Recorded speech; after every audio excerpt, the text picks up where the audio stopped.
Hello guys, welcome to arrays part 5. Let's see deletion operation today. So ఇక్కడ మన దగ్గర ఒక అరే ఉంది. ఎక్స్ ఎలిమెంట్ ని మనం డెలీట్ చేయాలి.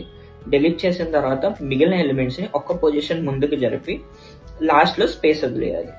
ఆపరేషన్ జరగక ముందు అరే సైజ్ వచ్చేసి 5.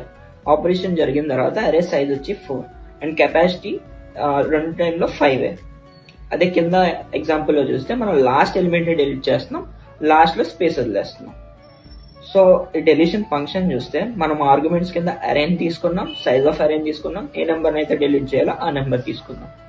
సో ఫస్ట్ లూప్ ని మనం చూస్తే ఈ లూప్ లో మనం ఫస్ట్ ఐని సెర్చ్ చేస్తున్నాం, ఎక్స్ అని సెర్చ్ చేస్తున్నాం. సో ఇది అన్ని ఎలిమెంట్స్ ని చెక్ చేస్తుంది. చెక్ చేసి ఎక్కడైతే ఐ ఉంటుందో అక్కడ లూప్ బ్రేక్ అవుతుంది. సో ఈ కండిషన్ కి మీనింగ్ ఏంటంటే, ఇన్ కేస్ ఒకవేళ ఐ కనుక మనకిచ్చిన అరేలో లేకపోతే then we will return the size of the array అన్నమాట. సో ఈ లూప్ ఏంటంటే, ఇఫ్ ఈ కండిషన్ మనం పాస్ అయ్యి ఐని ఫైండ్ చేసామంటే అక్కడ ఏం చేస్తుందంటే మిగిలిన ఎలిమెంట్స్ ని కాపీ చేసి పక్క ఎలిమెంట్స్ ని ఆ పొజిషన్ లోకి ఇస్తుంది. ఇప్పుడు ఐ వచ్చి జే అయింది.